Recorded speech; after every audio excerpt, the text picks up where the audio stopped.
আপনি কি খুশিতে কান্না করতে চান? তাহলে ভিডিওটা দেখে যান। আল্লাহ বলে, হে বান্দা, তুই যতই নামাজ পড় আমি কবুল করব না, তুই যত সিজদা কর আমি কবুল করব না।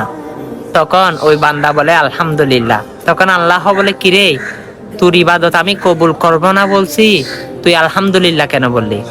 তখন আল্লাহ বলে, এই বান্দা যা, তুই জাহান্নামে যা। তখন ওই বান্দা বলে আলহামদুলিল্লাহ। তখন আল্লাহ বলে, কিরে, আমি তোকে জাহান্নামে যাইতে বললাম, তুই বলস আলহামদুলিল্লাহ, ব্যাপার কি? তখন ওই বান্দা বলে, আল্লাহ, জান্নাতও আপনার, জাহান্নামও আপনার, এখন আপনি যেটাই দিয়েছেন সেটার জন্য আপনার শুকরিয়া আদায় করতেছি, আলহামদুলিল্লাহ। তখন আল্লাহ বলে, বান্দা, তুই কি জানোস না জাহান্নামের আগুন কত কষ্টকর? সেখানে তুই কষ্ট পাবি, তুই অনেক কষ্ট পাবি। তখন বান্দা বলে, আল্লাহ, যেখানে আপনি আছেন সেখানে যদি আমি কষ্ট পাই তাহলে কেমন দেখা যায়? আমি জানি মায়ের কুল থেকে যদি সন্তান কোনো জায়গায় পড়ে যায় তখন মা যেভাবে কষ্ট পায়, আপনি তো আমার রব, জানি আমি জাহান্নামে পড়ার সাথে সাথে আপনি কষ্ট পাবেন। আপনার নামে না রহমান আছে, আপনার নামে না রাহিম আছে?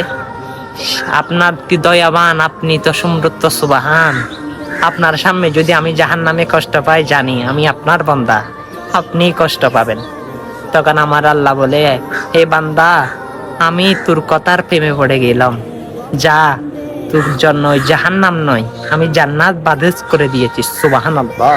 দেখেন আমার আল্লাহ কতই দয়াবান, আমার আল্লাহ কতই আমাদেরকে ভালোবাসে। আল্লাহু আকবার, আল্লাহু আকবার।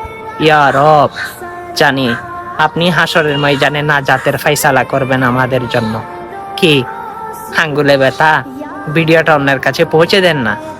ভালোবাসার টানে খুশি হয়ে তো আপনি পৌঁছে দিতে পারেন, অনেক মানুষ আপনার কারণে সুন্দর কাহিনীগুলো শুনবে। আল্লাহু আকবার, আমিন।